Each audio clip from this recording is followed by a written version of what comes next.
Bueno, buen día, buenos días a todos. Empezamos con un poquito de retraso, procuraremos limitarnos al tiempo. Bueno, en principio, en primer lugar queremos agradecer yo personalmente y el Colegio de Secretarios en particular la posibilidad que se nos ha dado de compartir esta jornada de trabajo, de intercambio de experiencias, de aportación en definitiva. Y un poco cuando se nos planteó la posibilidad de intervenir, creíamos que íbamos a estar en una mesa redonda específica. Luego nos ha tocado un poco abrir fuego de alguna manera y vamos a intentar de aportar lo que sería una introducción, una parte más genérica de cara a lo que nos debe preocupar desde los distintos ámbitos que va a suponer la aplicación de este novedoso proyecto de ley. En este sentido, cuando nos pensamos cómo afrontar la ponencia, pensamos hacerlo de una manera típica, como tantas ocasiones, dos compañeros que, bueno, pues el trabajo diario conocemos un poquito, muy poquito, estas cosas, y un poco pensando, poniéndonos en el rol o en el papel del aplicador de la norma una vez esta esté publicada ya, inserta en el blanco sobre negro sobre el BOE. Esa es un poco la idea de partida y en la que trataríamos un poco de exponer esta idea, porque claro, esta ley va a suponer una aplicación más allá de conceptos teóricos y teorías generales, el que al día siguiente, que entrará en vigor, si no cambia su disposición final, los miembros electos de las corporaciones locales, y entendiendo también los diputados provinciales, todos los habilitados estatales y resto de funcionarios de carrera, así como personal al servicio de las corporaciones, vamos a tener también que hacer muchas cosas y muchas obligaciones, muchos deberes que trataremos luego en la segunda parte de que queden más claros con Víctor, para poner en marcha y hacer operativa la reforma. Ni qué duda cabe que va a haber reparto de competencias que va a afectar también a temas sociales o en donde los representantes sindicales también van a tener que decir bastante. Por supuesto, la Generalitat Valenciana, donde nos encontramos aquí, como en otras comunidades autónomas, va a tener que articular también una serie de coordinación con competencias que quedan alteradas, sin duda, por motivo de esta ley. En fin, responsables políticos, concesionarios de servicios, contratistas, proveedores de servicios de las entidades locales, bancos y entidades financieras. O sea, empezamos a hacer el catálogo de todos, digamos, los operadores públicos y privados que se van a ver afectados por esta ley. Y la cosa es para pensárselo, porque realmente cada uno tiene su óptica y tiene que reestructurar su actividad propia. Y ni que decir tiene los órganos externos de control y, por supuesto, y en último, y eso no lo podemos obviar, los jueces y tribunales, que en sus distintas jurisdicciones, pues, inevitablemente tendrán que intervenir también en algunos temas de discrepancia o de contradicciones en la norma o de posibilidades de conflicto no resueltos a través del necesario consenso. Bien, en este sentido, nosotros modestamente somos dos secretarios de ayuntamiento, bueno, unos secretarios interventores también, y somos habilitados estatales, bueno, volveremos a ser nacionales dentro de poquito, que ya lo fuimos hace unos cuantos años, pero bueno, eso es una cuestión de nombre. En cualquier caso, sí que nosotros hacemos una apuesta, tanto desde nuestra profesión como desde el colectivo que lo representa, una apuesta, digo, por la modernización de nuestras estructuras locales y en este sentido, bueno, modestamente queremos aportar este conocimiento que tenemos de la realidad, este know-how, esta experiencia. Bien, experiencia que hay que ponerla de acuerdo en relación con los paradigmas de funcionamiento y al cual hay que añadir desde ya, que nos debe guiar nuestra reflexión, desde la nueva modificación del artículo 135 de la Constitución, a los tradicionales principios de economía, eficacia, eficiencia, todo esto que lo sabíamos ya, ¿vale? Ahora vamos a añadir unos nuevos conceptos que ya, por desgracia, sobre todo los interventores más y los secretarios interventores estamos acostumbrados a manejar, como son los temas de estabilidad presupuestaria, sostenibilidad financiera, equilibrio presupuestario, etcétera, etcétera. Bien, no entro en lo que es la reforma constitucional, evidentemente, y sí que, insisto, creo que la bondad, como ya se ha dicho en la inauguración de la jornada de este evento, yo la verdad es que pienso que a lo mejor no ha tenido, yo creo que debería haber tenido mucho más impacto, porque sinceramente creo recordar, salvo que yo me haya descontado, que creo que es la primera jornada que se hace en todo el Estado español, con un proyecto de ley que está en fase de enmiendas, que por cierto se ha ampliado hasta creo que era hasta hoy o hasta ayer, y que está debatiéndose en estos momentos, con lo cual, no sé si luego habrá representantes políticos que nos puedan ilustrar más sobre los distintos posicionamientos respecto de cómo vaya a quedar la ley, porque todos sabemos que de lo que era el anteproyecto de ley en el 2012, yo me acuerdo que hice una publicación que está a punto de aparecer sobre el contenido de ese texto y ayer anoche repasándome un poco respecto de lo que yo planteaba hoy, la verdad es que las diferencias son muchas y notables, y sobre todo en un texto que se compartiera o no, pero que queda bastante diluido, eso lo anticipo ya, a lo que es el texto que se nos ha facilitado o que obra en el Diario Oficial de las Cortes. Bien, No nos da tiempo a hacer un curso monográfico. Colegio, desde luego, con nuestros modestos esfuerzos, y esto es un poco de telepromoción, si me permite un poco la broma, sí que vamos a organizar en breve, como no puede ser de otra manera, un curso monográfico que tendrá la difusión habitual a través de nuestra web y los medios habituales, donde sí vamos a analizar pormenorizadamente, con un destinatario, un público eminentemente técnico, pero abierto, por supuesto, siempre, también a los representantes locales y a cualquier persona interesada, donde abordaremos concretamente todo el alcance que entendemos tiene este importante, como se ha dicho, proyecto que modifica, yo diría que ya no tanto, nuestra administración local. Bien, la estructura de esta ponencia o de esta charla introductoria, porque, insisto, hemos tenido que reconvertir un poco nuestro planteamiento, la haremos en dos partes, vamos a ser escrupulosos con el tiempo, yo sí veo que me paso. Mi compañero Víctor pues me llamará la atención. Yo voy a hacer una introducción muy breve, muy breve en el tiempo que más o menos, unos 25 minutos, donde abordaré básicamente, nuestra idea es tratar de contextualizar la reforma local desde su etapa embrionaria y su actual estado de tramitación parlamentaria, como ya he dicho, y desde una óptica plural. Es decir, entonces vamos a hacer una pequeña, mínima referencia, por todos conocida, al ámbito económico, institucional, político y social en el que se desenvuelve, nos guste o no, la actual crisis que estamos viviendo. Después haremos una pequeña referencia a todo lo que tiene que ver con la planta local y el modelo constitucional de las comunidades autónomas, que aunque no es el objeto de la jornada, está íntimamente ligado. Como ha dicho el secretario de la Federación, pues evidentemente siempre se empieza por lo más cercano, aunque luego nos vayamos alejando, veremos si hay tiempo en ese recorrido de que otras administraciones hagan también sus deberes. Y luego continuaremos con lo que es la producción y provisión de los servicios públicos, que quizás es algo que teóricamente o doctrinalmente hay muchas confusiones y se habla muchas veces de terminología incorrectamente cuando hablamos de privatizaciones o de gestión de lo público y de lo privado. Para luego, de alguna manera, ver un poco qué papel modesto, insisto, pues podemos contribuir los habilitados estatales o el día de mañana nacionales en las corporaciones locales donde trabajamos, y también un poco, ¿por qué no?, anticipar los inevitables escenarios de posibles conflictos, porque nos guste o no, y eso ya lo anticipo de entrada, el modelo territorial. No hay un modelo territorial detrás de este proyecto de ley, dicho sea con todos los respetos, pero sí va a haber distintas posibilidades de consensuar distintos modelos. Es decir, yo lo que vaticino de alguna manera, modestamente, sería un poco que va a haber una cierta asimetría en cuanto a la organización y prestación de servicios. En la segunda parte, Víctor, de una forma más sistemática, y así nos hemos repartido un poco los papeles, analizará artículo por artículo, muy sucintamente, porque no hay tiempo, evidentemente. Luego se abrirá un debate en el que, por supuesto, estamos abiertos a todo, aunque muchas de las cuestiones, insisto, serán objeto, sin duda, luego de las mesas o las ponencias específicas, de las mesas redondas. Él, de alguna manera, en ese intento de sistematizar, tratará un poco de ver qué es lo que hay detrás de la mens legis, ¿no? Es decir, al final, ¿dónde estamos? ¿Qué es lo que se pretende? Bien. La idea es, en definitiva, activar a todo el personal, a todos los colectivos que estamos implicados en este tema, tal y como hemos dicho al principio, los roles a los que nos afecta, y de ahí el título de la ponencia, un poco llamar la atención, es decir, esto va a salir y en el BOE al día siguiente será de aplicación, por lo tanto, o sabemos qué vamos a hacer, o hay un plan B, o vamos a tener un problema, y eso afecta a todos. A alcaldes, concejales, diputaciones, funcionarios, habilitados, secretarios, interventores y las propias autoridades autonómicas y estatales. Es decir, si hay una serie de desarrollos reglamentarios que no se llevan a cabo, yo diría, deberían publicarse al día siguiente que salga el boletín oficial la Ley de Racionalización y Sostenibilidad de la Administración Local, pues mal vamos, porque en definitiva no tendrá el impacto económico que supuestamente es la base, el origen de todas las reformas que se quieren acometer, o lo tendrá dentro de una década cuando ya nadie de los que estamos aquí nos acordemos de qué estábamos hablando, ¿vale?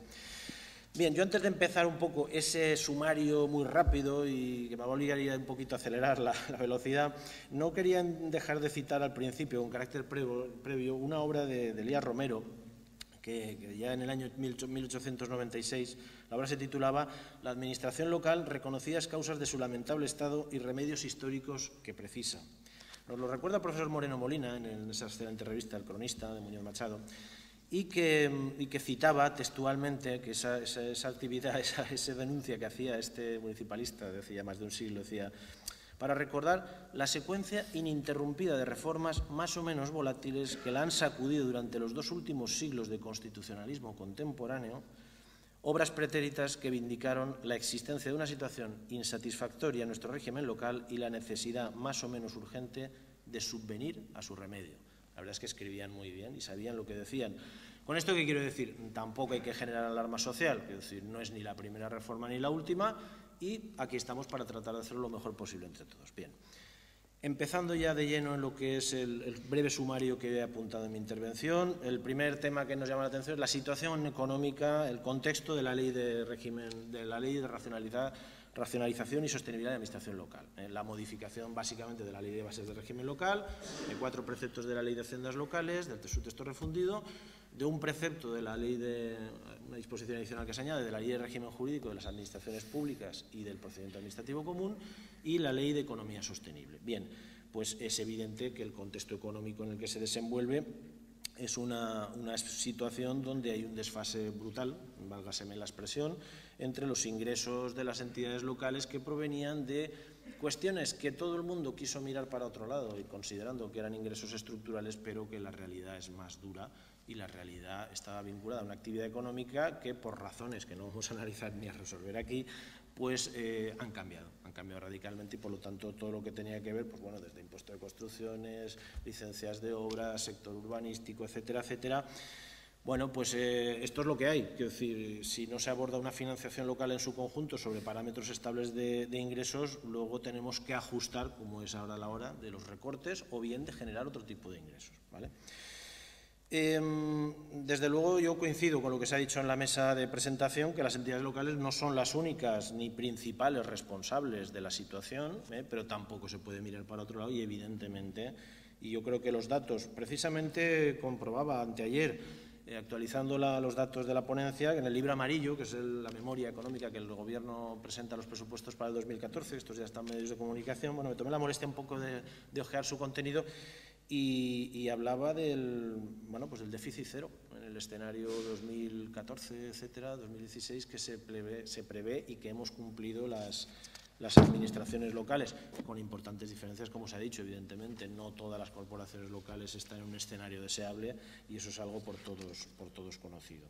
Pero no debe dejar de resaltarse. En concreto, en su página 19, cuando habla del esfuerzo sostenido para la recuperación, se cita textualmente la evolución del déficit de las corporaciones locales, que es cero, del 2012 al 2016.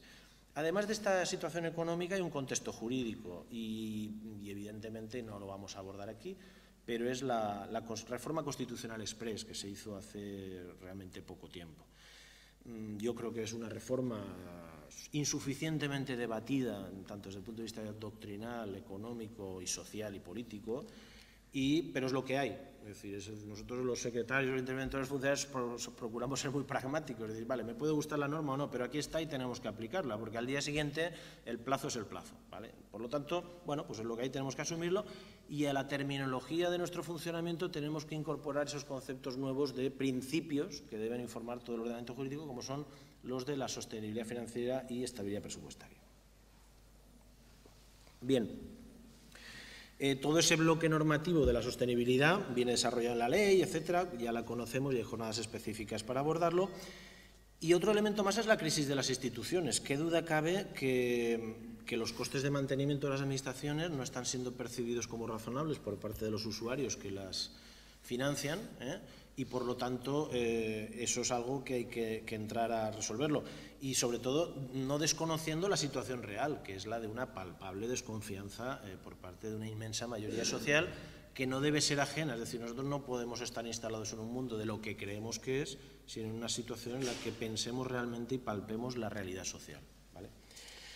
Situación política y social, esto sería la última pincelada para contextualizar el por qué y cómo sale la ley que estamos debatiendo aquí hoy, o el proyecto de ley, que tampoco vamos a entrar, pero hay que tenerlo apuntado ahí, de alguna manera la punta de una posible crisis, yo creo que del estado actual de un sistema político basado en una representación tradicional, que tuvo unos efectos muy importantes y muy positivos en la etapa de transición democrática, como todos conocemos, y que dio lugar a una constitución de consenso, constitución que no vamos a ser ahora a dejar de alabarla, porque creo que es un texto fundamental que ha permitido la recuperación de la convivencia en este país, pero que evidentemente, en tanto que había tantas fórmulas abiertas, había que cerrar o modificar o abordar algunos de esos escenarios.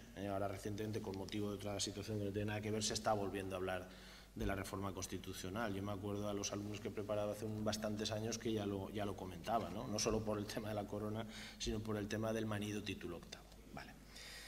Segundo punto que yo quería un poco abordar en el tema, del espíritu y la letra de la ley. Ya hemos hablado un poco del anteproyecto del 2012, que tuvimos ocasión de analizar y debatir, etcétera. Yo siempre digo que no voy a mirar las leyes hasta que no estén publicadas en el BOE, pero luego siempre te traiciona un poco ese espíritu de la curiosidad y acabas metiéndote donde no nos llaman, ¿no? Pero bueno, eso dicho un poco en términos coloquiales. Pero vamos a ver, la primera reflexión, las 3 ideas clave que me vienen a la cabeza con esta evolución normativa. Esto es hay una dispersión legislativa y una técnica normativa que yo creo que todos los operadores del derecho reclamamos que se ponga fin, es decir, el legislador debe legislar mejor. Esto es la enésima modificación de la ley de bases. Si realmente es un proyecto de la envergadura que lo tiene, debería haber requerido una solución integral o global, por supuesto vinculada al otro tema que no se ha querido abordar. Y yo siento mucho tener que estar diciéndolo constantemente, pero es el de las haciendas locales. Solo se modifican 4 artículos y tan solo uno de ellos tiene que ver con temas de sostenibilidad y equilibrio presupuestario, como es clarificar, veremos si esa Real Orden sale pronto o no, los criterios con los que los compañeros interventores y secretarios interventores tienen que realizar las labores de control interno que tan importantemente se les asigna desde las instancias estatales. Claro, esa dispersión hace que luego también se modifique un artículo de la Ley de Régimen Jurídico, con el tema de los consorcios, para dejar claro a ver que, pues bueno, con un criterio que es razonable, a quién le toca, es decir, quién es el que tiene mayor poder de decisión económico, pues tú te lo quedas y a partir de ahora vamos a ver qué es lo que haces con él. Solamente eso daría para mucho debate, que lo abro si quieren ustedes después. Si a ello sumamos todo el tema del bloque que he dicho yo de desarrollo del 135 de la Constitución, y también a mí a lo que me conduce es al final a la necesidad de que al día siguiente de publicarse este proyecto de ley, que se convierta en ley, hace falta un texto refundido de régimen local, que yo lo siento, seremos muy malos intérpretes de las normas, pero raro es el compañero con el que consigo, incluso antes de empezar la ponencia, oye, pero esto entonces, porque a mí no me queda claro. Es que es así, es que yo creo que todo lo loable que es la ley de una administración, una competencia, que me parece un principio fantástico, en el que yo creo que estaríamos todos de acuerdo, luego el texto positivo no es así y va a dar lugar a distintas interpretaciones, lo cual va a crear costes de ineficacia y de ineficiencia, porque vamos a perder una cantidad de tiempo en discusiones, en algunos casos que van a llegar hasta instancias jurisdiccionales, que yo creo que es una pérdida, no una pérdida de tiempo, pero sí un poco desaprovechar el ritmo que tenemos que tener con estas cosas. Luego no entro ya en temas muy puntuales de técnica normativa, de que una ley hable en términos condicionales en algún artículo, ¿no? O sea, con un espíritu un poco voluntarista a veces, ¿no? Vamos a ver una ley, y si es una ley básica, dice lo que tiene que decir y tiene que cumplirse, no establecer una serie de principios o de deseos, no. Eso es otra cosa. Las leyes están para que, no sé, tenemos que hacernos un poquito más anglosajones en ese sentido, ¿no? Menos leyes, pero más aplicables y más claras, ¿eh? Y eso lo reclamo como intérprete del derecho, modestamente. De la propuesta al resultado. El otro tema importantísimo es cómo se ha desdibujado, a mi juicio, el texto inicial de la ley del 2012. Ya se ha hablado del coste estándar, había otra serie de consecuencias mucho más rígidas y más duras, con las cuales se podía estar de acuerdo o no, pero desde luego poco tienen que ver con lo que ha quedado en el texto de la ley. Y yo no creo que para mejor, pero bueno, es una opción, y de hecho se ha deconstruido, si valga la terminología, el tema del concepto del coste estándar. Otro tema que ya me he referido es el del desarrollo reglamentario. Hubiera sido deseable, desde luego yo ya lo critiqué con el anteproyecto, que algunas cuestiones esenciales no deben dejarse al albur de lo reglamentario, sino que deben tener su garantía en la norma con rango de ley y con rango de ley básica. Allí se establecía respecto al coste estándar, que era una preocupación, ahora eso se ha desdibujado, pero hay muchos temas de garantías en qué va a pasar con el personal que presta en determinados servicios en determinados ayuntamientos, porque ese es el problema que tendremos al día siguiente, Y si al final van a la Diputación o a la Consellería X o Y, y qué va a pasar, si era personal laboral, si era... Todas estas cosas no están dichas y habrá que interpretarlas sistemáticamente con la normativa estatal y autonómica que tenemos también y con la cual tiene que convivir este proyecto de ley. Por lo tanto, ese desarrollo reglamentario, aparte de que no sea ultravires, es decir, que no vaya un poco más allá de lo que es el espíritu del legislador, tendrá que acotarse debidamente. Una de las cosas que me surge la idea, y además no voy a dejar de citarla, de un buen compañero, interventor, compañero de fatigas, que yo ya hace tiempo que con todo el incremento de funciones de información, de remitir información y esa obsesión por la información y la transparencia, que está muy bien, yo le digo, oye, ¿tú me puedes hacer un listado de todas las cosas que tenéis que hacer los interventores o los secretarios interventores de los últimos tiempos con motivo de esta modificación? Y leo textualmente, por ejemplo, trimestralmente información sobre los planes de saneamiento, también con ese carácter temporal sobre los planes de ajustes, sobre la ejecución de los presupuestos, semestralmente los reparos a la sindicatura, aquí también, en la web de la sindicatura, aquí también los secretarios tenemos que hacer lo propio, también anualmente al Tribunal de Cuentas, trimestralmente los informes de morosidad, en marzo de cada año los marcos presupuestarios, excepcionalmente en el 2013 ha sido ahora, pero por razones de guión legislativo, antes del 1 de octubre las líneas fundamentales del presupuesto del ejercicio siguiente, en materia de personal otra web de ISPA y ahora también antes del 1 de noviembre el coste efectivo de los servicios, que no se olvide va a tener que hacerse con arreglo a una normativa que todavía no se ha dictado. Digo yo, y lo he dicho en otros foros, es muy modesto y a lo mejor es una idea muy terrestre, pero ¿por qué no se crea una plataforma única de información? Es decir, ¿qué información necesitan todos los entes que tengan que tomar decisiones que afecten al mundo local? No entro a valorar aquí la conveniencia, incluso la legalidad de determinados controles de tutela por otras administraciones denominadas superiores. No centro el debate ahí, pero vamos a partir de que eso es correcto. ¿Cómo podemos hacerlo para que, bueno, pues hay que colgar la liquidación, el presupuesto, los informes X, cuelguese toda la información en un solo formato, en una sola plataforma y después cada ente con titularidad, con título competencial para ello, que tire en los protocolos de autorización para la información que le necesite en tiempo real? Se ahorrarían costes, esfuerzos y no se malgastaría un poco el tiempo y la angustia, por qué no decirlo, del funcionario que tiene que cumplir en una plataforma que a lo mejor a veces es incompatible con tu sistema operativo y con cosas, perdóneseme, muy terrestres, pero que a la hora de la verdad hace que tengas que informar en 2 días, porque el Ministerio X no ha abierto la plataforma y todo funciona por el boca a boca. Yo creo que la administración electrónica y en este sentido la competencia propia que muy acertadamente se atribuye a las diputaciones provinciales, por lo menos en los municipios de menos de 20.000 habitantes debería tener un papel fundamental. Hay medios y es posible, O sea, con lo cual esto queda lanzada la idea para ver quién es el que toma un poco la iniciativa, ¿vale? Modelo territorial. El modelo territorial de la Constitución es un tema que siempre ya cuando hace ya muchos años estábamos en la Consellería, en la Dirección General de Administración Local, donde aprendí muchísimo en todos estos temas y de lo que guardo un gratísimo recuerdo, y lo hemos hablado con los compañeros muchas veces. Yo creo que aquí el régimen local es una competencia exclusiva prácticamente en todos los estatutos de autonomía. Sin embargo, tampoco se ha llegado. Sí que es verdad que la Generalitat ha hecho un esfuerzo en los últimos años por establecer un modelo, incluso con fórmulas novedosas en la ley del 2010 de régimen local, de la gestión compartida y alguna situación que no tiene parangón en el resto del Estado español. Pero, claro, lo que no se aborda es con carácter general qué planta local queremos. Yo no lo sé si el Estado ha consensuado con las comunidades autónomas sobre este tema, ni los conflictos que pueda haber normativos entre la normativa esta, básica de régimen local modificada, y la propia exclusiva de régimen local, en este caso valenciana, y las normativas sectoriales, que sabemos que también nos atribuyen muchas competencias y obligaciones a los ayuntamientos. Eso debería quedar claro y debería haber un esquema de funcionamiento que casi que fuera como un anexo a la ley, lo mismo que debería haber una memoria económica del impacto financiero y los plazos donde se va a conseguir del impacto de estas medidas que propone el proyecto de ley, que yo lo he echado en falta o no lo he sabido encontrar. Por cierto, sí que se pide esa memoria en la normativa que salga de desarrollo, eso sí que viene aquí. Bien, esa planta local nunca ha sido abordada y pese a que España fue de los primeros que ratificaron la Carta Europea de la Autonomía Local, allá por el año 88, y si se fijan ustedes, es coetánea la ley de bases a la Carta Europea, por eso hay tanta similitud y somos tan pioneros desde ese punto de vista, pero claro, estos principios de proximidad y descentralización quedan desdibujados en el artículo 135 de la Constitución y, por supuesto, en el proyecto de ley.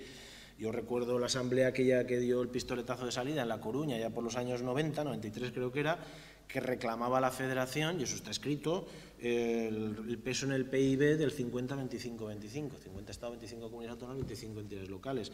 Incluso algún sector llegó a plantear un 33-33-33, ¿vale? No estamos en ese escenario, muy bien al contrario. Por lo tanto, claro, si esto tampoco se ha abordado la financiación local, quiera que no, cualquier aplicación de este nuevo marco normativo va a surgir, va a generar problemas o desajustes. La dificultad es que genera un modelo autonómico en pleno cuestionamiento. En fin, yo creo que cualquiera que esté al tanto de la prensa sabe que no es el mejor momento para el título 8º de la Constitución y las asimetrías y distintas situaciones en periferias con más o menos tradición nacionalista, y todo ello en el marco también por intereses diversos de distintos agentes políticos que no vamos a entrar, pero que generan un cierre del marco comunitario, del marco de comunidades autónomas, que no está definido totalmente, y de hecho está a ver si se habla o no se habla. Claro, al final se nos va a amontonar la faena y quizá en ese sentido no sea el mejor momento, pero es la situación.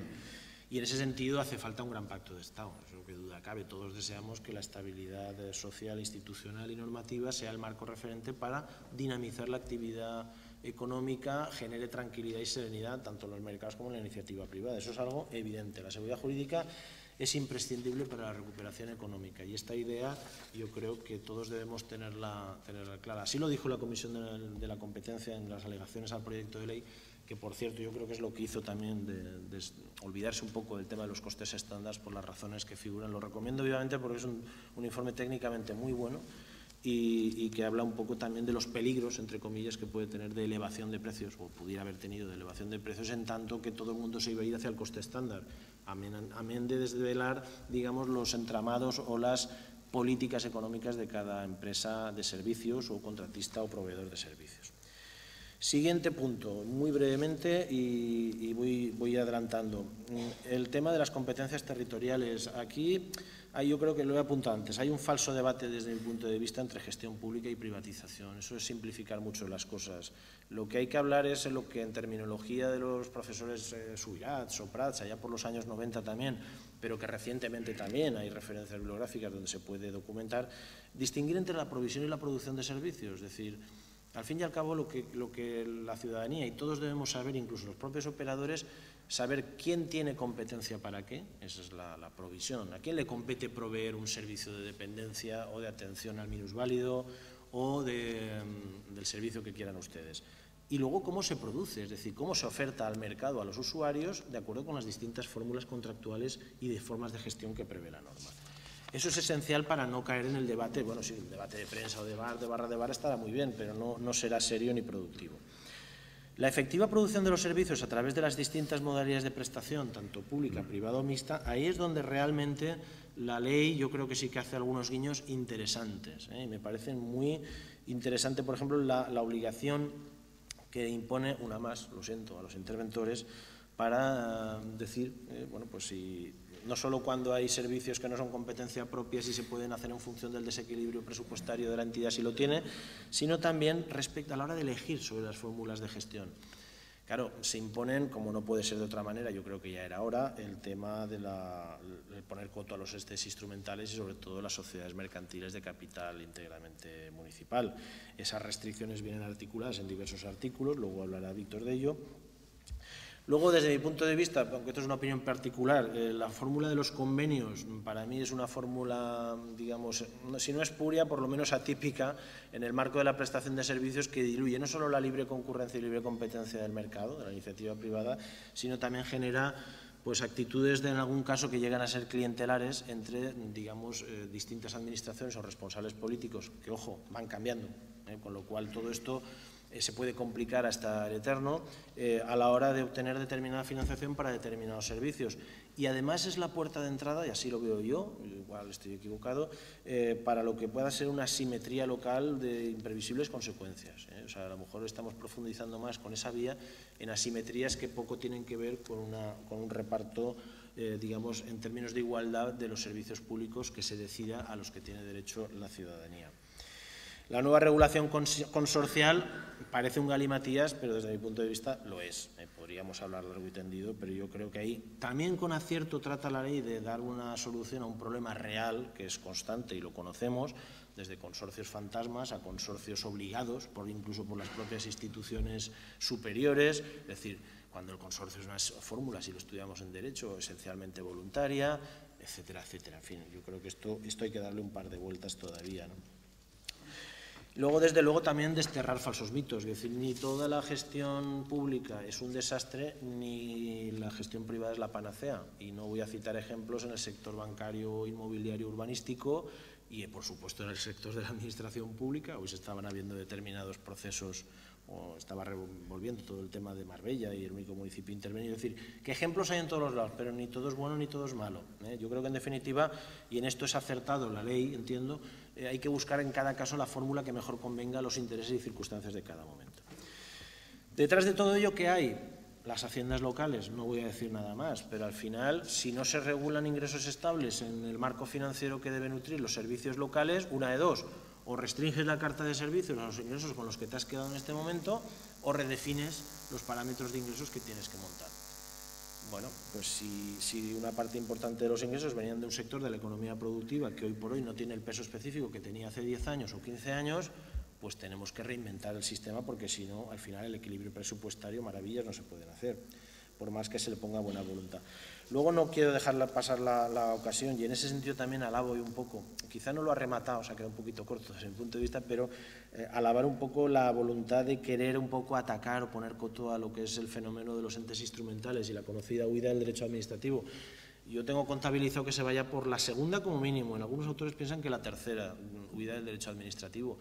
Pero para eso, quiero decir, tendríamos que modificar la ley de contratos del sector público, No miremos para otro lado. Quiero decir, las encomiendas de gestión, etcétera, etcétera, tienen ahí mucho que ver con lo que es eso y, desde mi punto de vista, las concesiones de obra pública. ¿Por qué? Por todo el tema de la repercusión financiera que tiene en cuanto a los costes y, en su caso, la no afectación a los ingresos municipales fruto de recursos externos, y la situación que ha subvenido después cuando ha habido que rescatar o revertir esa titularidad a su titular legítimo, que es la entidad local concedente, en algunos casos cuando estamos todavía en periodos de carencia de préstamos hipotecarios sobre el derecho real de la concesión, que están generando que en algunos ayuntamientos simplemente se olviden de tener que hacer cosas ya en la próxima década, porque no tienen para pagar eso. Y eso es una realidad. Vale. Vamos acabando. El papel del habilitado estatal en el procedimiento, en este proyecto de ley. Yo, modestamente, esta vuelta al statu quo, la revertir la situación de la disposición adicional del EBEP del año 2007, pues evidentemente es bienvenida, yo creo, en todo el colectivo, y desde ese punto de vista así lo manifiesto. Y es muy loable también el reforzamiento del papel en el control por parte de los habilitados estatales en el ámbito de la gestión local. Pero también se podía haber dado un paso más.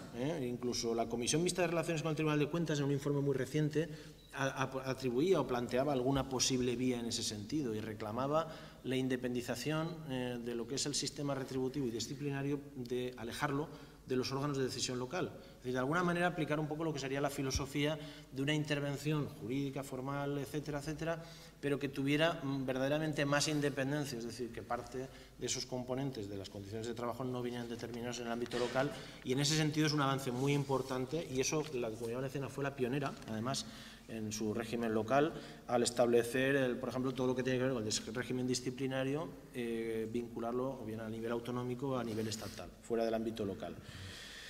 Profundizar en esas reformas del habilitado estatal, bueno, pues lo que se oye en el colectivo y entre los funcionarios que llevamos adelante el tema es, bueno, pues pensamos que a lo mejor la libre designación se podía haber suprimido o haber establecido un calendario de supresión. Es decir, no parece que tenga mucho sentido que el controlador esté con una relación más estrecha o más vinculada, ojo, sin poner eso en absoluto la profesionalidad absoluta de todos los que estén desempeñando puestos en este tipo de corporaciones, porque es normal y lo conocemos y me consta. Pero de alguna manera formalmente sería aconsejable el de alguna manera despejar, o así lo dice una parte importante del colectivo, esta posibilidad. Por último, los escenarios que nos plantea la ley, bueno, pues un escenario donde evidentemente espero, por el bien de que no haya demasiada contradicción o conflicto o resolución de conflictos que incrementen la actividad jurisdiccional, pues que haya un acuerdo y un consenso imprescindible entre comunidades autónomas y Estado y diputaciones, porque yo creo que aquí el papel clave de esta reforma son las diputaciones, que estaban a punto de extinguirse en algún momento dado y ahora han resurgido como ave fénix.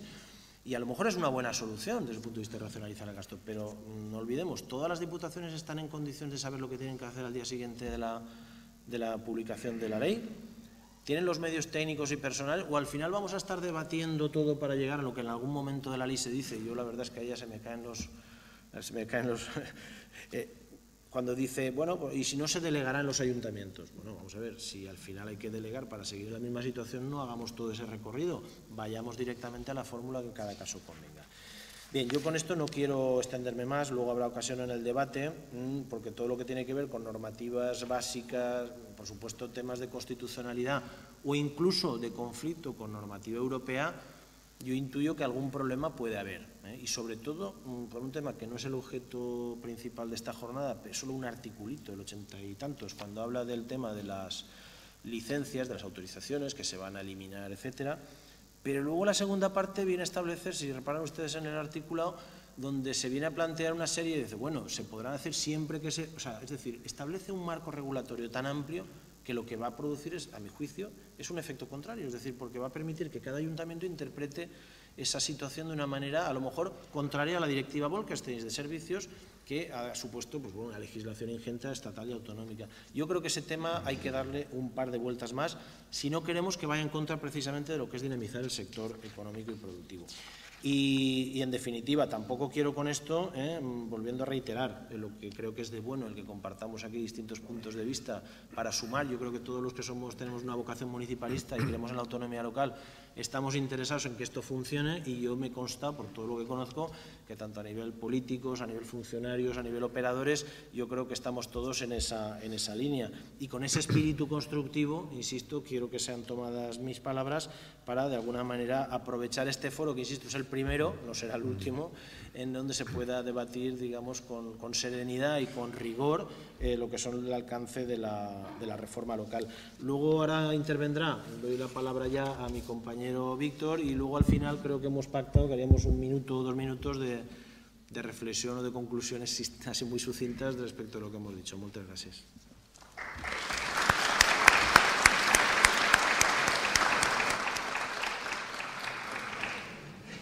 Bueno, buenos días, buen día. Gracias por el agua.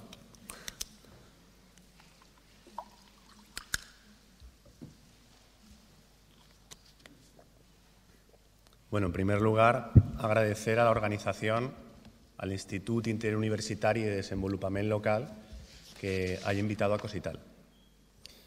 Como decía mi compañero Lorenzo, mi intervención va a ser más sistemática, más didáctica, esta primera intervención, y luego, efectivamente, los últimos 5 o 6 minutos de la ponencia volveremos a intervenir digamos, a modo de conclusiones, otra vez mi compañero Lorenzo y por último yo. En esa última reflexión sí que seré seguramente más subjetivo. Bueno, pues tenemos sobre la mesa el proyecto de ley de racionalización y sostenibilidad de la administración local. Un proyecto de ley que, como también se ha dicho esta mañana, pues es distinto del primer anteproyecto, que a su vez pasó por distintas versiones, luego fue también matizado por las alegaciones de la Federación Española de Municipios y Provincias y por el dictamen del Consejo de Estado. Luego, incluso, el texto aprobado el 26 de julio por el Consejo de Ministros aún ha experimentado unas cuantas, digamos, últimas modificaciones con respecto al texto que se ha publicado en el Boletín Oficial de las Cortes Generales y que es el proyecto de ley que ahora mismo está en sede parlamentaria, en la tramitación ya parlamentaria. Que con respecto al primero de todos, que en mi opinión era un tanto agresivo, lo cierto es, bueno, pues por el vaso medio lleno, ¿no? Lo cierto es que es bastante más suave. El primero daba un poco de miedo, la verdad. Voy a intentar, voy a ir rápido, no hay otro remedio porque son muchas las modificaciones y tengo 25 minutos, media hora. Y voy a intentar hacer un repaso, un barrido de todos y cada uno de los artículos afectados. Que recordemos, esta ley modifica la Ley de Bases de Régimen Local, pero también modifica la Ley de Haciendas Locales. Efectivamente, solo 3 o 4 articulitos sin entrar en el fondo de la cuestión de las haciendas locales, simplemente habla pues, de la remisión de información y de otras cosas que últimamente pues, le preocupan más al legislador.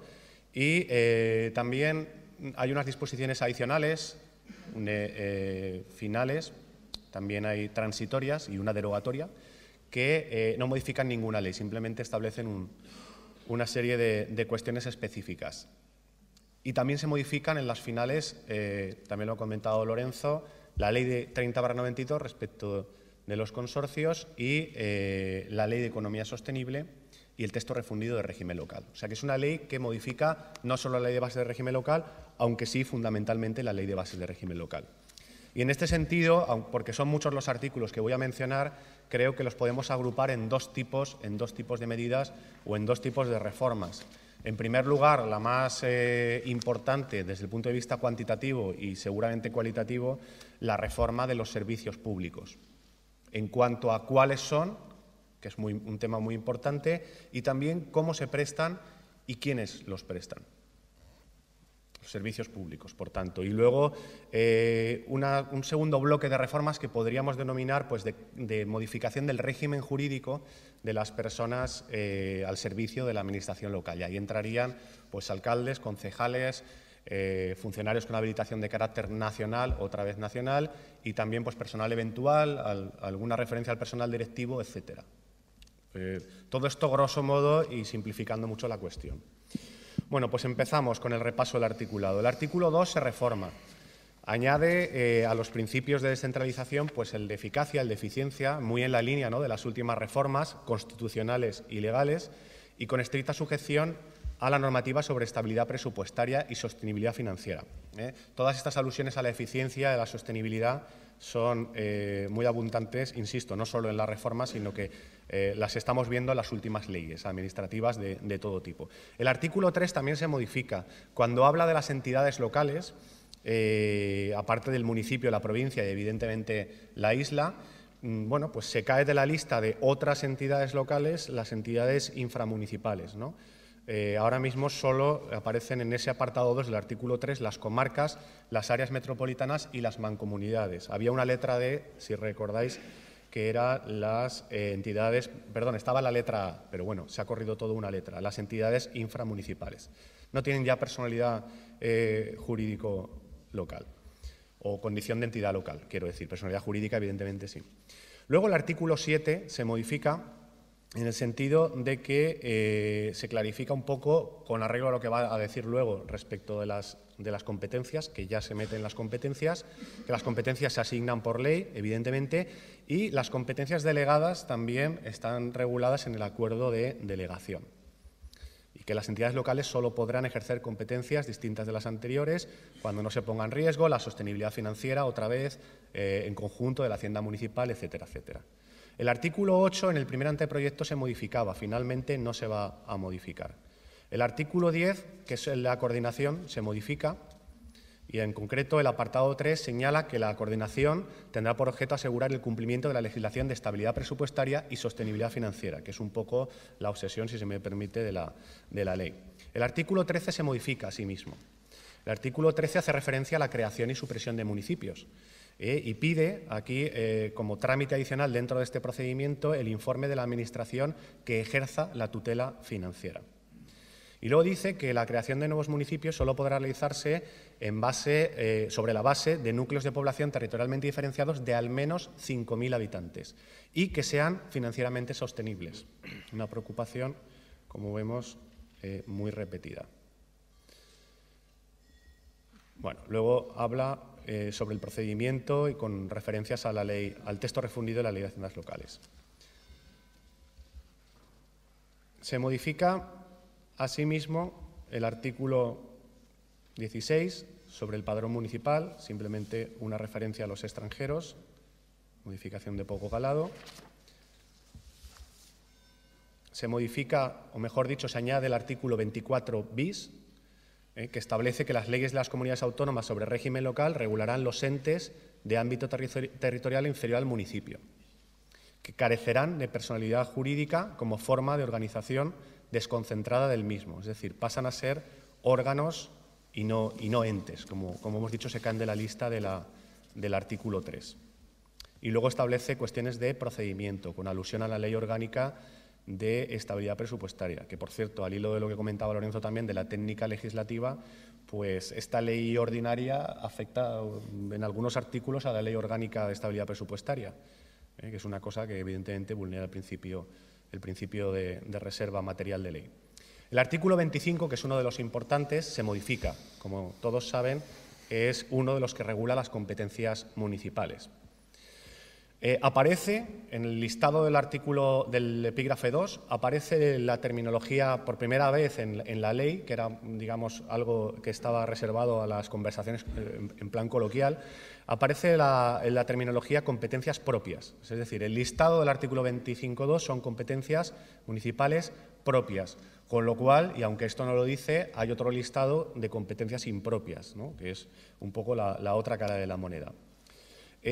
Bueno, es un listado que matiza, vamos a decir, el que actualmente está vigente, o sea, es decir, aquí exactamente no se quitan competencias, habla de urbanismo, lo que pasa es que yo creo que las matiza, las explica de una manera, vamos a decir, en este sentido nada criticable, de precisar, porque las competencias, evidentemente, casi todas las competencias del Estado son compartidas y lo que importa, que al final es una cuestión reservada a la legislación sectorial, es qué aspectos concretos o qué atribuciones o qué aspectos materiales concretos de cada una de las competencias, pues medio ambiente, sanidad, etcétera, etcétera, corresponden a las entidades locales. En ese sentido, el 25.2 yo creo que tiene una mejor redacción, ¿no?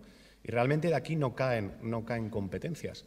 El que realmente es importante, no en la reforma, sino siempre ha sido el importante, es el 26, porque es el que lista los servicios mínimos, los servicios obligatorios, ¿no? Porque realmente estos son los que hay que prestar. El otro listado es, digamos, el del 25 quizá más orientativo.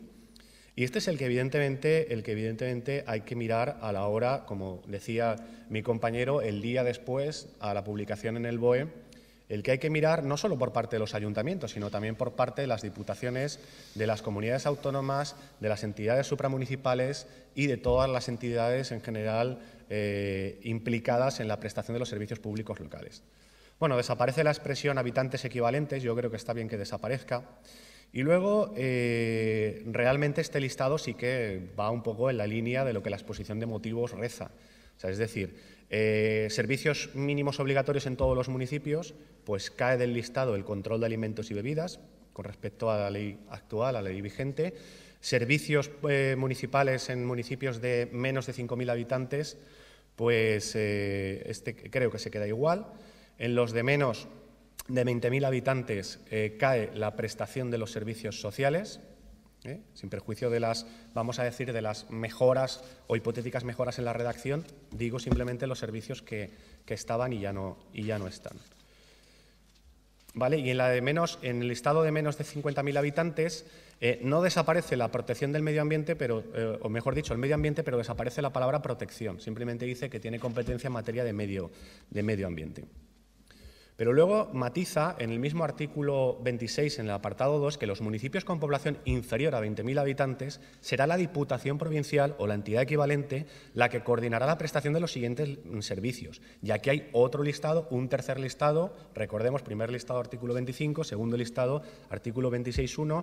El artículo 26.2 establece un listado de servicios públicos que en municipios de menos de 20.000 habitantes debe coordinar la Diputación. Y es recogida de residuos, limpieza viaria, abastecimiento de agua, son un poco los servicios mínimos obligatorios, un poco no, coincide con los servicios mínimos obligatorios en todos los municipios. Y esos son susceptibles de coordinación por parte de la Diputación. Un poco en la línea, ¿no?, estos artículos del reforzamiento del papel de las diputaciones. Luego vamos ya al artículo 27, evidentemente también reformado, que es el que ya hablaba y sigue hablando de las competencias delegadas. Un cuarto listado, por tanto, de competencias municipales, las competencias delegadas. Bueno, el Estado, dice el nuevo texto, que cambia completamente, el artículo 27 no se mantiene en ningún párrafo, que el Estado y las comunidades autónomas, en el ejercicio de sus competencias, podrán delegar a los municipios el ejercicio de sus competencias, ¿no? Podrían decir, valga la redundancia. Bueno, siempre con vamos a decir, con la coletilla, de acorde con la legislación de estabilidad presupuestaria, sostenibilidad financiera. Bueno, luego establece una serie, vamos a decir, de limitaciones, de controles y, como decía, un cuarto listado. Al final, ¿cuáles son las competencias que se pueden delegar?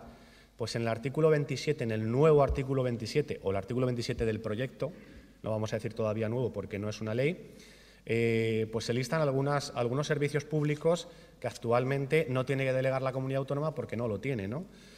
Porque no los tiene, como la vigilancia y control de la contaminación ambiental, la protección del medio natural, prestación de los servicios sociales y promoción de la igualdad, conservación o mantenimiento de servicios sanitarios, creación y mantenimiento de escuelas infantiles, realización de actividades complementarias de los centros docentes, gestión de instalaciones culturales, gestión de instalaciones deportivas, inspección y sanción de establecimientos y actividades, promoción, gestión turística, comunicación e inspección de espectáculos públicos, liquidación, recaudación de tributos de la Comunidad Autónoma o del Estado, inscripción de asociaciones, empresas o entidades en los registros administrativos, gestión de oficinas y de información y cooperación de la Administración educativa.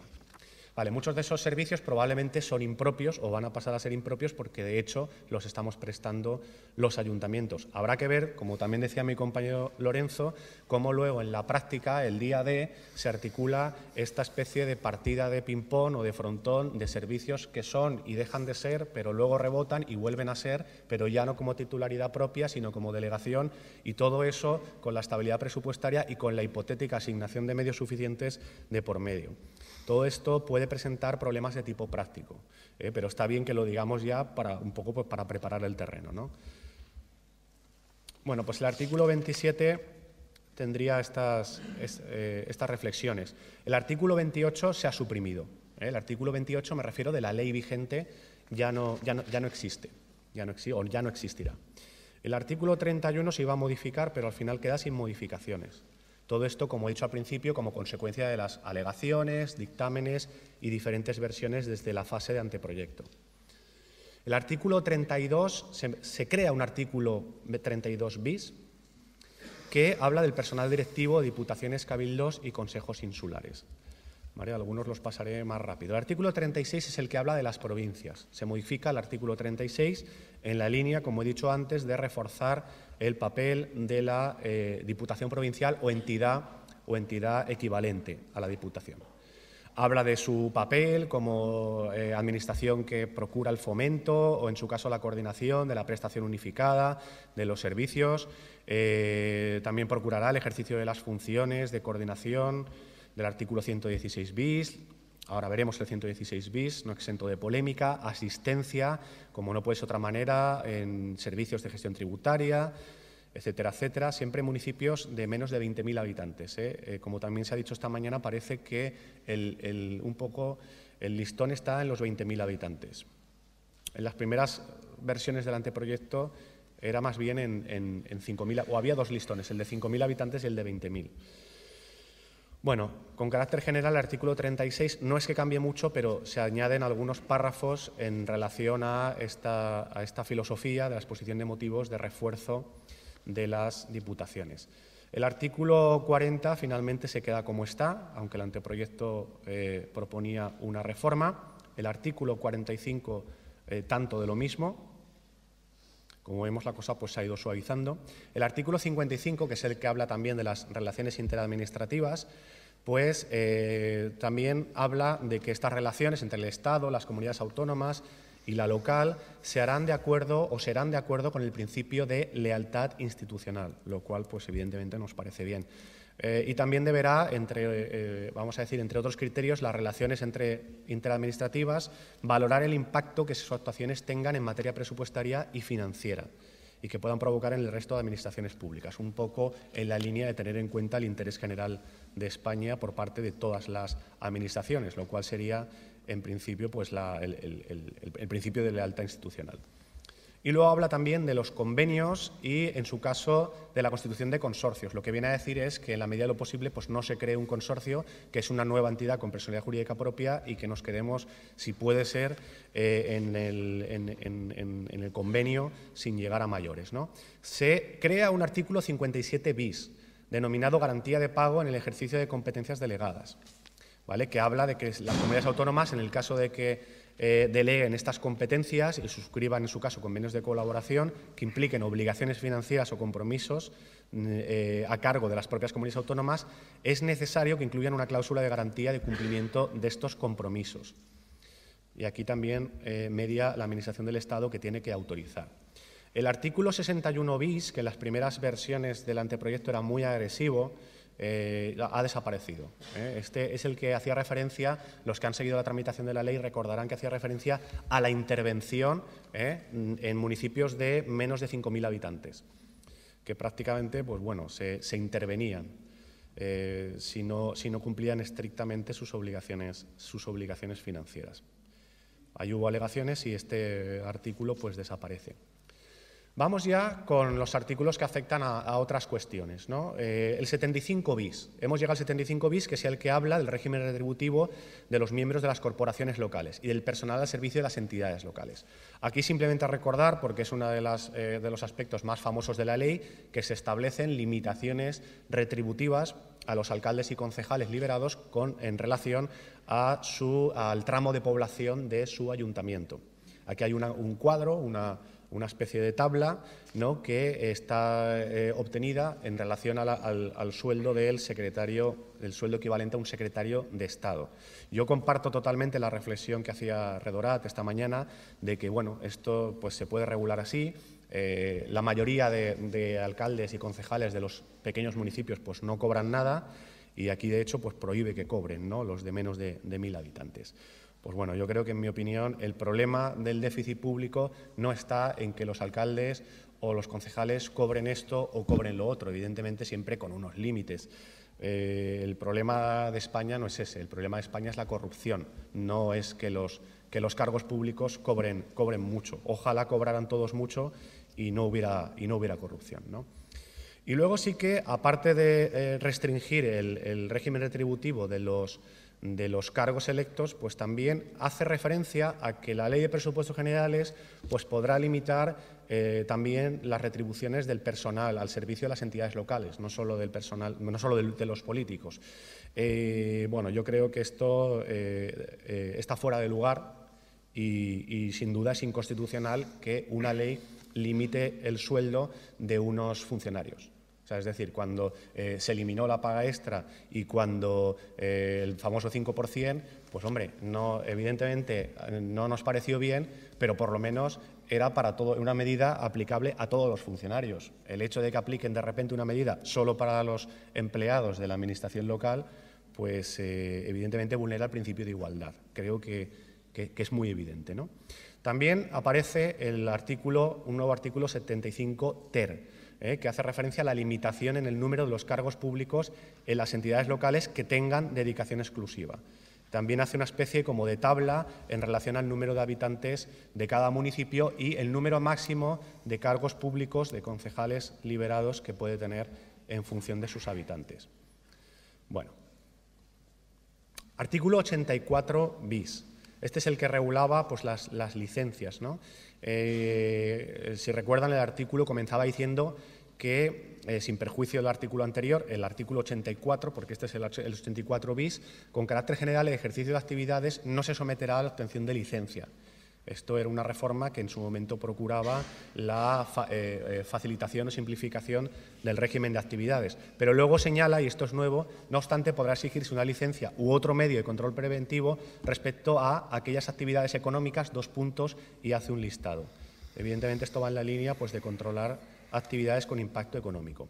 Se modifica el artículo 85 de la Ley de Bases de Régimen Local y habla de las formas de gestión de los servicios públicos. Dice, con carácter general, que la elección de la forma tiene que ser la más sostenible y eficiente. De entre las enumeradas pues no cambian, son la gestión directa y la gestión indirecta, y dentro de la directa, pues la gestión por la propia entidad, organismo autónomo, entidad pública empresarial y sociedad mercantil local. Pero, evidentemente, luego sí que se refiere a las letras C y D, es decir, a las dos últimas que he mencionado, entidad pública empresarial y sociedad mercantil de capital público, que viene a decir que recurramos, no elimina estas fórmulas como posibilidades en cuanto a la gestión de los servicios públicos, pero viene a decir que recurramos a ellas lo menos posible, como también ha hecho referencia antes Lorenzo, modificación que en este caso también estamos a favor, ¿no?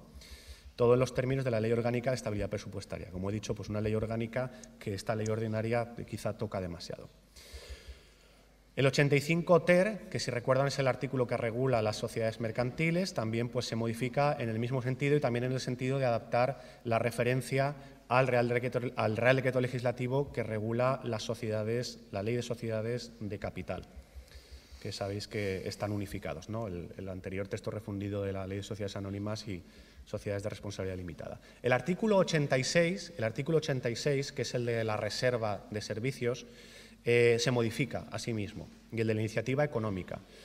Bueno, aquí podríamos hablar de un quinto listado, ya el quinto listado de servicios públicos locales, y este artículo, evidentemente, también es limitativo en el sentido de que no desaparece la iniciativa pública económica, pero se restringirá a los casos en los que sea sostenible y se respete el principio de equilibrio presupuestario. Y luego, respecto de los servicios reservados, que es la otra parte de ese artículo, vale, que vaya acabando. Bueno, no me va a dar tiempo. Respecto de los servicios reservados, pues también ese quinto listado de servicios desaparece, o mejor dicho, se reduce y se queda pues al abastecimiento domiciliario, depuración de agua, recogida, tratamiento de residuos, transporte público de viajeros y todo con respecto a la con arreglo a la legislación sectorial.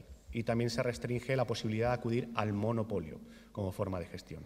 El artículo 92, funcionarios con habilitación nacional, ya lo ha comentado mi compañero. Bueno, estamos a favor de la recuperación del carácter nacional y de la recuperación de determinadas funciones por parte del Estado. Podríamos hablar, quizá no es este el foro y aparte no hay tiempo, de cuestiones como la libre designación y sobre todo el libre cese, pero bueno, creo que habrá momentos para hacerlo. Y luego el artículo, esto en cuanto al artículo 92 y el 92 bis, que es realmente el que regula los funcionarios con habilitación de carácter nacional. Bueno, seguimos avanzando, me quedan 5 minutos y voy rápido. No era fácil tampoco hacer un barrido por todos los artículos que reforma y, de hecho, pues me remito en cuanto a lo que he pasado muy superficialmente al resto de ponencias. Se modifica el artículo 100 en cuanto a la posibilidad de que cada corporación seleccione a sus funcionarios. Se añade un artículo 103 bis, masa salarial del personal laboral del sector público local. Se añade un artículo 104 bis, personal eventual de las entidades locales, también evidentemente en la línea de limitar el número de este personal eventual. Se modifica el artículo 109 respecto de las fórmulas de extinción de las deudas que el Estado, las comunidades autónomas, la Seguridad Social, etcétera, tienen con las entidades locales a través de un mecanismo de compensación. Se añade un artículo 116 bis sobre el contenido y seguimiento del Plan Económico Financiero, que también por razones de tiempo no podemos analizar. Se añade un artículo 116 ter, que es el que regula el famoso coste efectivo de los servicios, que como saben también es una expresión que bueno, deja o relega la expresión inicial de coste estándar y parece que el coste efectivo, bueno, pues es otra cosa que evidentemente también habrá que determinar. Los servicios que entran dentro de un coste efectivo asumible, por lo visto, van a ser propios y el resto van a ser impropios, pero luego otro cantar será el cálculo de ese coste efectivo de los servicios, incluso quién hace ese cálculo, ¿no? Bueno, se modifican algunos artículos de la ley del título 10 de régimen de grandes ciudades. A esto nos vamos a referir menos, sobre todo por razones de tiempo, y luego se modifican las disposiciones adicionales, algunas disposiciones adicionales, etcétera. Luego, como he dicho, y ya acabo, aparte de estas modificaciones que hemos intentado resumir en 20 minutos muy deprisa, y la jornada está pues para profundizar en ellas, se modifica la Ley de Haciendas Locales, el texto refundido de la Ley de Haciendas Locales, básicamente en la línea de que el interventor remita información tanto a la Intervención General del Estado como al Tribunal de Cuentas, principalmente, y luego también pues al propio pleno de la corporación. Y comparto totalmente la reflexión de mi compañero que ha realizado antes de que con tantas obligaciones de remisión de información, y como todos ustedes o muchos de ustedes saben, pues yo soy un firme defensor de la administración electrónica, lo que podrían hacer para facilitar es establecer una plataforma única o, como mínimo, que las distintas herramientas de las distintas instancias se hablaran entre ellas y estuvieran interconectadas, para no tener que enviar la misma información varias veces a varias administraciones o varios órganos. Creo que eso, tanto que se habla de eficiencia, pues no es muy eficiente tener, valga la expresión, que picar varias veces los datos. Hago ¿no?, como suele decir el eje Ferenda, para que este problema práctico se solucione, ¿no?, que no haya que entrar en tantas plataformas que además muchas veces pues, se bloquean. Y luego, pues, en las disposiciones adicionales, las transitorias, hace referencia pues, a una serie de cuestiones, cómo se articulan en el tiempo, algunas de las reformas de la ley. La disposición derogatoria, evidentemente, señala que cualquier norma que entra en contradicción con esta ley, cualquier norma de igual rango, pues queda derogada. Y las disposiciones finales, como he mencionado antes, modifican 3 artículos, básicamente, de la Ley 30/92, del texto refundido de régimen local y de la Ley de Economía Sostenible. Y, bueno, te cedo la palabra otra vez. Ya sé que he ido como una metralleta, pero era un poco difícil, ¿no?, hacer este barrido. Gracias. Bueno, gracias. Yo creo que el esfuerzo ha sido supremo. Yo voy a tratar de resumir muy brevemente, porque él lo tenía más complicado que yo, es la verdad, porque llegar a todo el articulado. No ha dicho todas las disposiciones adicionales porque no ha tenido tiempo, pero recomiendo empezar la lectura de la ley por las disposiciones adicionales, porque es lo que realmente donde va a dar lugar a qué hacemos al día siguiente, bien sea convenios, consorcios, mancomunidades, empresas públicas que tengamos que hay unos calendarios, unos plazos muy precisos. Y, atención, 3 minutos para resumir lo que yo creo que son ideas clave o, desde mi punto de vista, aspectos mejorables en un espíritu, insisto, constructivo. No quiero que se interprete nuestra, o la mía intervención al menos, como una crítica de la ley. Sí que hay aspectos positivos, pero bueno, cuando se nos invita a hablar de un proyecto de ley, evidentemente siempre nos fijamos en lo mejorable, desde ese espíritu constructivo. Entonces, desde una perspectiva DAFO, o sea, de debilidades, amenazas, fortalezas y oportunidades, que es como yo creo que hay que afrontar las cosas, hay que ser pragmático, esto es lo que hay. Yo creo que hay una serie de cosas importantes. 10 ideas. La idea del anteproyecto del 2012, como ya he dicho, se ha suavizado mucho en el texto que finalmente está publicado en el Boletín de las Cortes. El coste estándar ha devenido un coste que nos preocupaba a todos y con razón, porque además se delegaba a la vía reglamentaria, deviene ahora en cálculo de coste efectivo. Yo estaba hablando con varios interventores antes de entrar aquí y están verdaderamente preocupados, gente que conoce la materia, de empezar a hablar, incluso a poder ponderar cuando hay una actividad económica, la comisión de estudio, la memoria, etcétera, para establecer un servicio por gestión directa, que cómo se va a poder discrepar de esa información si no se tienen más elementos y, de hecho, qué es el coste efectivo y cómo se calculan los costes indirectos.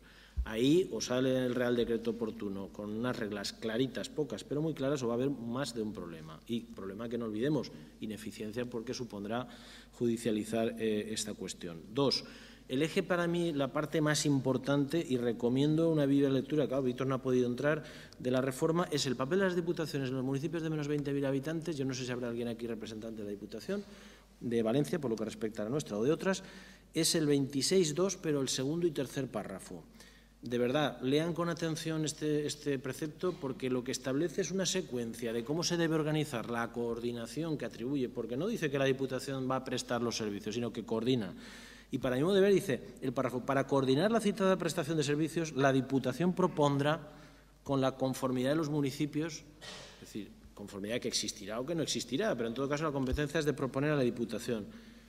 Se salta a la comunidad autónoma, tenga o no tenga competencias, y lo eleva al Ministerio de Economía y Hacienda, quien decidirá lo que tenga que decidir en base a los informes que existen ahí. Previo informe, eso sí, del órgano de tutela financiera, que no son todas las comunidades autónomas, en el caso de Valenciana sí, por la reforma estatutaria.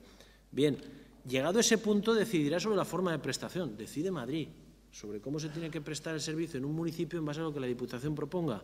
Pero, insisto, hay una puerta de atrás, que es un párrafo que no tiene desperdicio, y ahí he de criticarlo desde el punto de vista normativo, que es, dice, cuando la Diputación entidad equivalente acredite en un informe.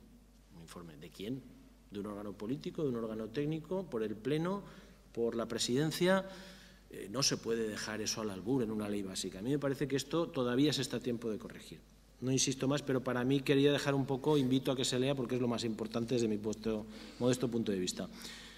No se ha cerrado el modelo financiero y económico de las comunidades autónomas. Yo creo que es un problema si no se ha pactado con las comunidades autónomas que reviertan determinados servicios, por ejemplo los sociales, que son los más significativos, educación o sanidad.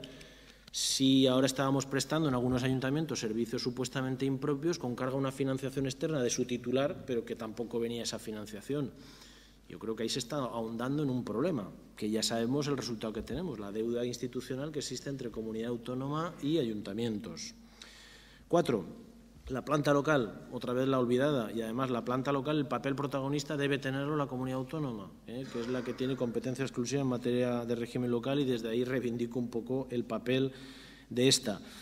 La idea, quinto, la idea de una administración, una competencia, que para mí es el eslogan fundamental de la ley, pues la verdad es que no queda reconocida en los hasta 5 listados que ha comentado Víctor, y las situaciones transitorias y de calendarios que va a motivar la aplicación si leemos con atención las adicionales transitorias, etcétera, de la ley. 6. Ese marco de las haciendas locales debería repartir, no sé si es previo o no, quiero decir, aquí se ha optado por repartir competencias y luego ya veremos las haciendas locales. Yo creo que el problema que tiene este país es económico-financiero.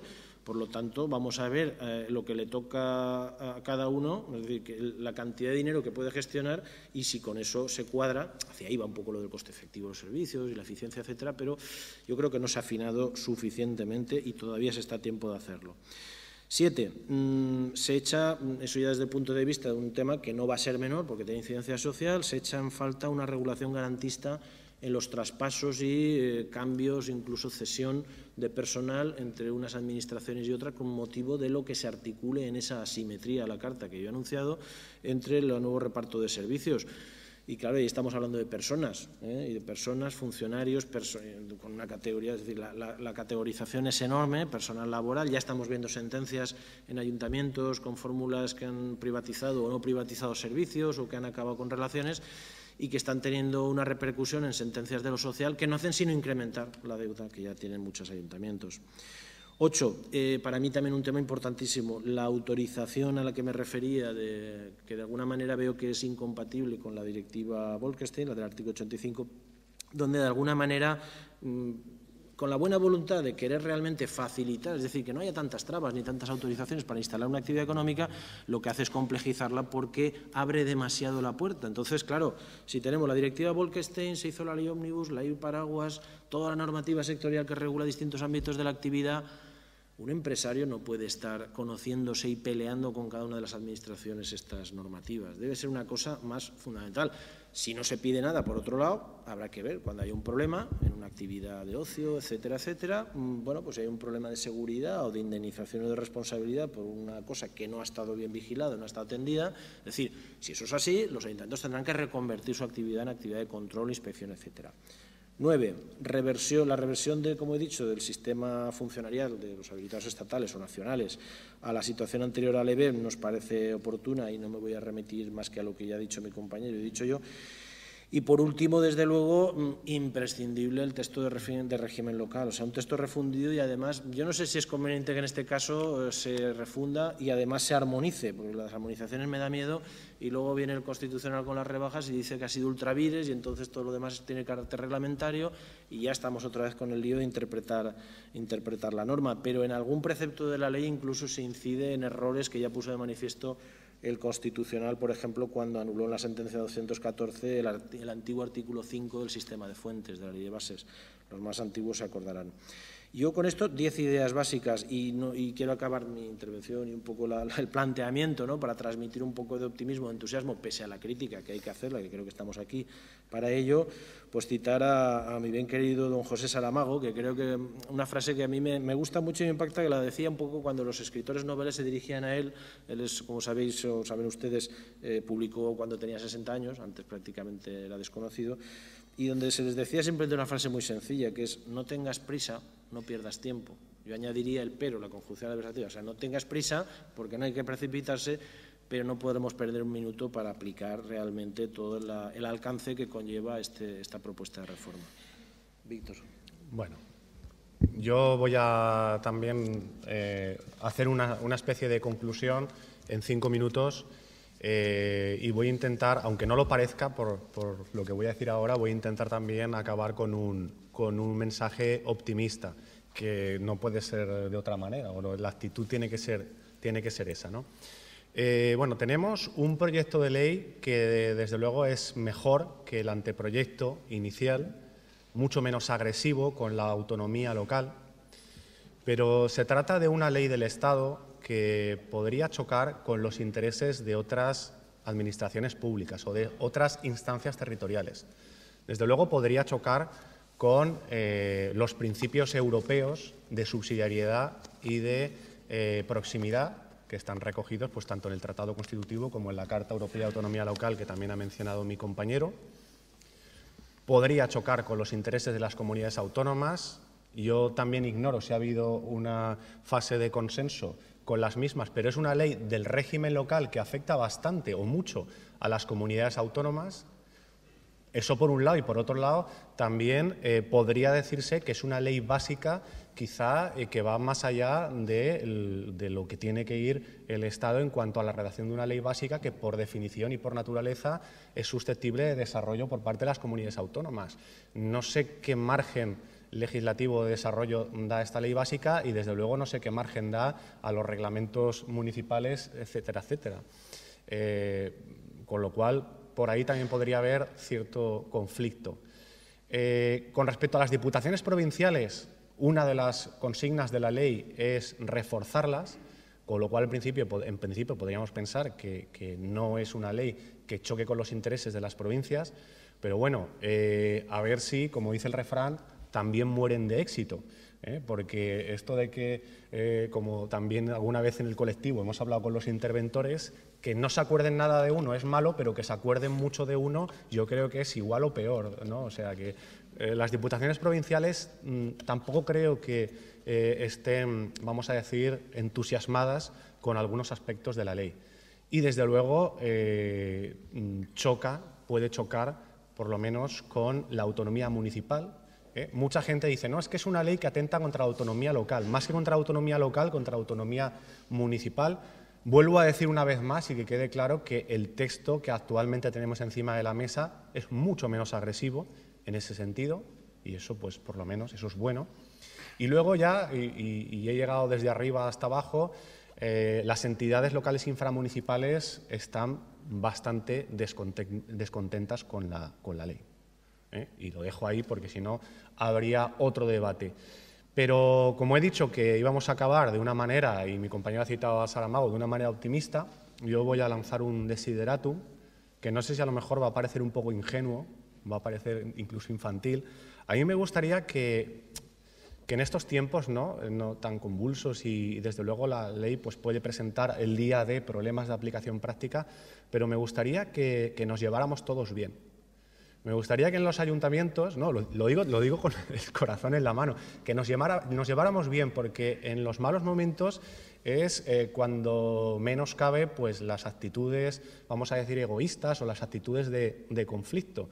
Y que nos lleváramos bien todos, todas las personas que estamos en los ayuntamientos, especialmente los alcaldes y concejales y los habilitados de carácter nacional, porque al fin y al cabo estamos en el mismo barco.